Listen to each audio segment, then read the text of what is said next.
Hello fellow farmers, this is both an introduction and a tutorial for the FS25 keyline design mod, which allows you to do some principles of keyline design and agroforestry easily in Farming Simulator. Now I'll first talk about what this mod is exactly about, then show you the basic functions, show you an in-depth tutorial on how to exactly use those functions, and if you're still interested, give you a couple of advanced ideas what you can and cannot do with this mod. Now both agroforestry and keyline designs are very complex subjects with a lot of things to consider, many advantages, disadvantages, things to do right and wrong. And if you want the full details, I will link to a couple of videos in my GitHub page. But in short, keyline design is about managing the flow of water by making use of the topography of the land. And agroforestry is about mixing trees with crops, livestock, and trying to have mutual benefits by combining these systems. Both are basically about creating resilient ecosystems, which obviously doesn't translate very well into Farming Simulator, but you can at least cut down these trees, they will also grow, so you can cover the losses of having less farmable area. Obviously it looks a lot nicer, and you're gonna have a little bit of more playstyle variety by farming the land during summer and harvesting a couple of trees during winter, for example. The first of the three basic functions of the mod right now is what I call the keyline mode, which allows you to place a row of trees along like the same topographic height, and the other lines will be in parallel to that. So as you can see with the red line here, they don't closely follow the terrain, but they roughly do, and that allows you to have a uniform working width and match your equipment to not get stuck anywhere. So for example, this manure spreader is 18 meters wide, and with the settings I did for this field, every strip in here is 18 meters wide, so it will not get stuck anywhere. The second mode is just a straight line mode. So if you don't want all those fancy curves, you can just do straight lines with trees. Those are a little bit easier to handle. There are several configuration options about which trees to plant, the spacing of the trees and so on. I'll get into that later. For now, let's take a look at the third mode, which is placing vineyards like this. And all that you just saw, all three modes, are basically only 3 clicks. That's the main functionality of this mod. If you want to use the mod yourself, find it on GitHub. It's called FS25 Keyline Design. Link is also in the video description, of course. And then you go to Releases. You pick the newest release and you download both the zip file and also an executable which does all the heavy calculation work in background. This mod will not be on ModHub, mainly due to relying on a separate executable which has an algorithm which I did not implement myself, but I'm reusing an open source algorithm here. And once you downloaded both, just put this in your mod folder as usual and start the executable. And it will ask for a save game slot number, which is the save game number of your FS25 save. In my case it's 8, so you will see it will now start listening for changes, and that's how it communicates with the FS25 mod. I recommend putting this window on a second screen if you have it, or otherwise maybe play in window mode while you set up the agroforestry stuff. Otherwise you're gonna have to switch back and forth maybe, because depending on your settings and field size, this might take a couple of seconds to calculate. So you should always wait for the calculation result to finish before importing it into the game. Once you are in game, you just open the construction menu, Shift P by default unless you changed it, go to the landscaping category, and similar to the painting tab, you now have a tab with the exact same ground types, which might vary depending on your map. It's called Parallel Lines, and this is where you can do the first of the two modes. So by default, you're gonna get this red line which follows your mouse and points out the topographic key line of your fields.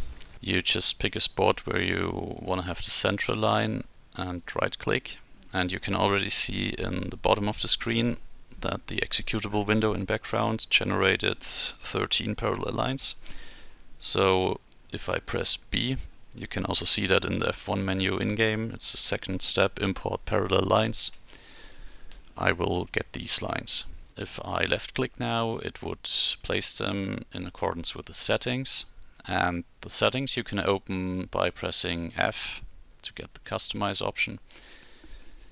I'll just quickly go over these. So the maximum forward reverse length is basically left and right of your mouse pointer.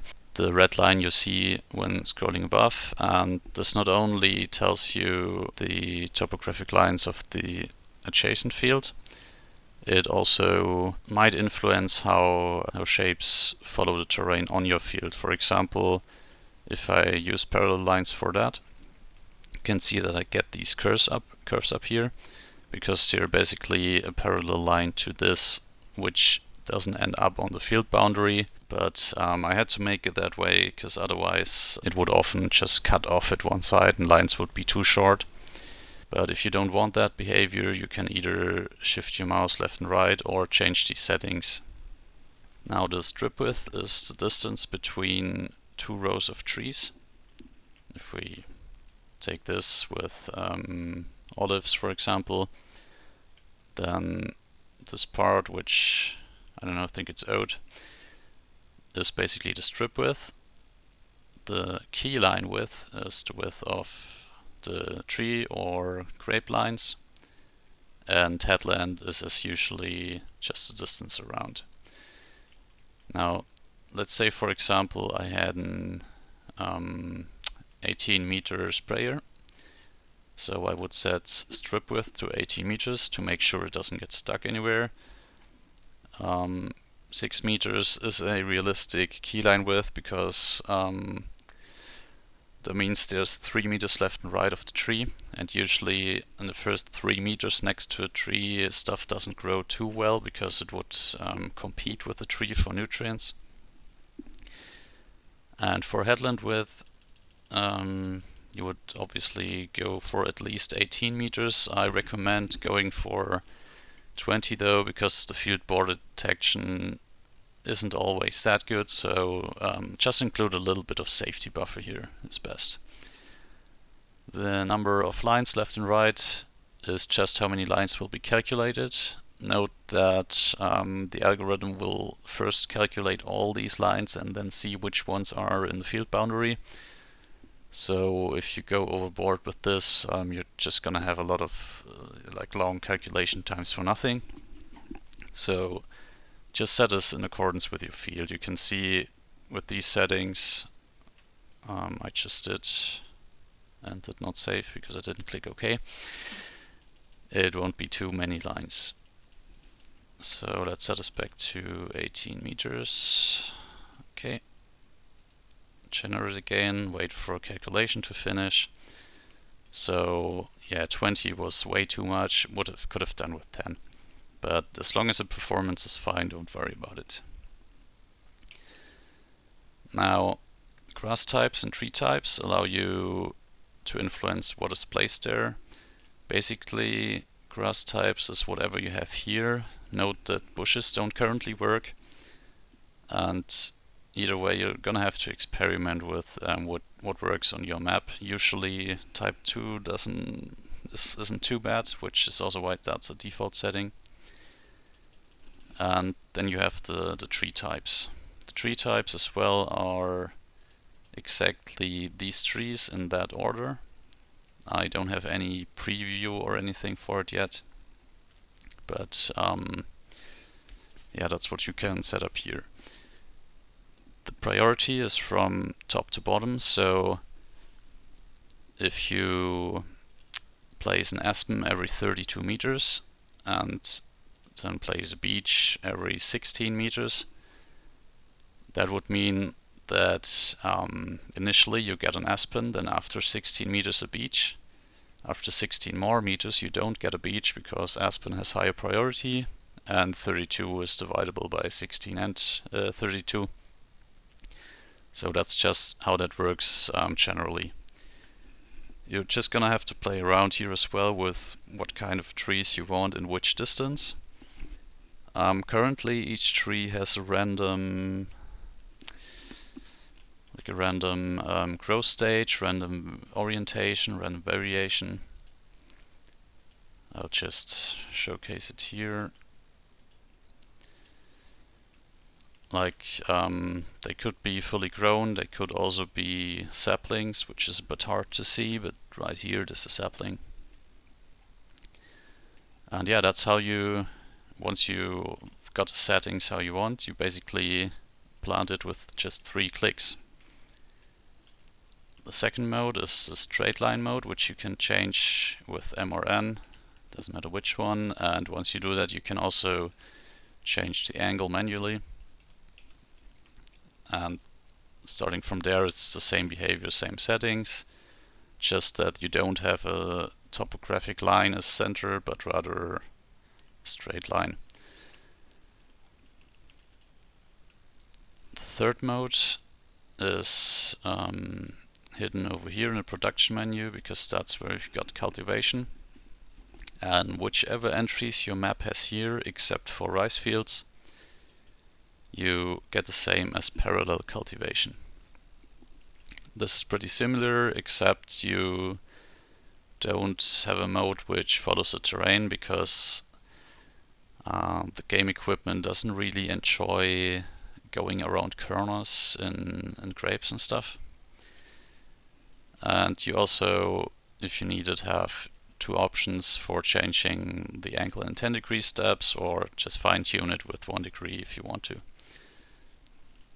You have slightly different options. Obviously you don't have trees or grass, but you also have the length of the line, you have the strip width, which is 0 meters by default, which means the grapes will be right next to each other. You can set up stuff here. Or yeah, and you can also set a headland. I didn't play test too much what a good setting is here. You might have to experiment as well. Now the number of lines left and right are a bit higher here, because due to the fact that the vines are so close to each other, you're obviously gonna need much more. Which is also why you will realize that the performance isn't quite as good with this one. Like the calculation, unless your field is gigantic, works alright.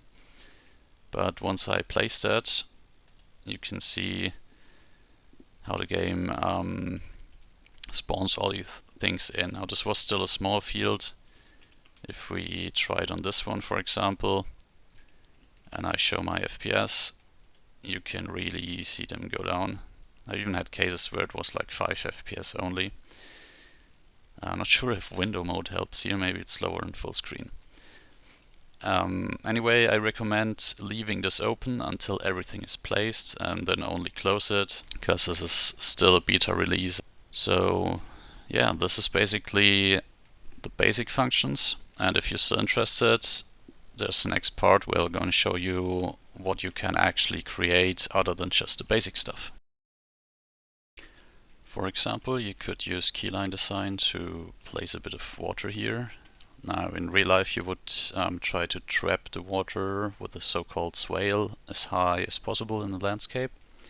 And the idea is that if it rains, the water doesn't just run down your field and cause soil erosion, but rather you catch a big part of it, give it time to sink in the ground, and that way just provide water for your crops and trees. Below the swale is a berm, like a small heap of soil where all the trees are planted and grass. And the idea is that both increases the volume of water you can catch, and also the tree roots stabilize this, so this doesn't get eroded away. Now in game there's zero benefit of doing this other than beauty.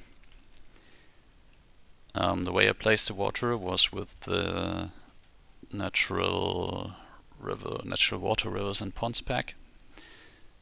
You gotta try out which things work and which stick out, but basically I placed several of these water planes here. Yeah, that's how you do this. Then you can also do like almost real keyline design. It's still off from the real life part, but I placed several keylines manually by setting the parallel lines left and right to 0. So you can just place a single line that way, and you can integrate livestock. For example, I'm using the fenceless pastures mod, I think it's called, which is quite cool for stuff like this, especially if you wanted to span it across several fields. And yeah, that's this. What you could also do is a little bit of terracing. I mean, you can just always do terracing here by sculpting anywhere in the landscape and then doing the next one. But if you want this to closely follow the terrain, then you can also set the brush to 0 lines left and right, almost no headland, and then you can place several of these. And what I basically did was place a line, switch back to place a couple of lines, switch back to sculpting, and then from the line uphill just make this all the same height.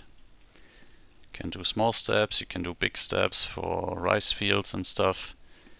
I haven't tried how easily you can actually harvest these in-game, but if you're into that kind of thing, then yeah, that's also what you can do. Another thing is, if you want to do it, no matter how realistic it would probably be or not be, is to do some kind of intercropping. So I've got tree lines here, I've got regular crops, and I've got grapes. This was a bit more complicated to set up and involved a little bit of calculation. But basically you go to straight line mode, you say, okay, I want the tree distance maybe to be or 2 strips, to have 2 strips, and my strip width is 6 meters.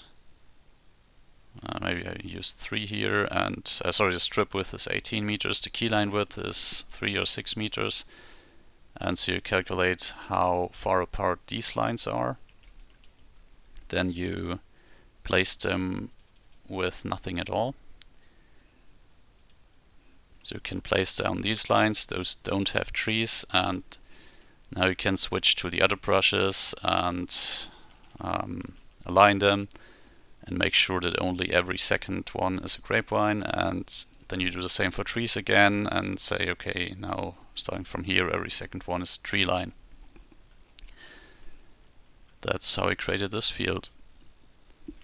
Then another thing, if you're not interested into any, like in any regenerative stuff, you can also just place rows of trees for forestry. I mean, as said earlier, those will have random starting heights, but they will grow. So if you just want to field of fully grown trees in a new safe game, plant them down, use easy depth controls or something to skip ahead a couple of years, and you will have a fully grown harvestable strip. I'm sure there's more you can come up with. Feel free to share your ideas with me. I'm always happy to see what people are doing with my mods. So enjoy it and go out there and create something.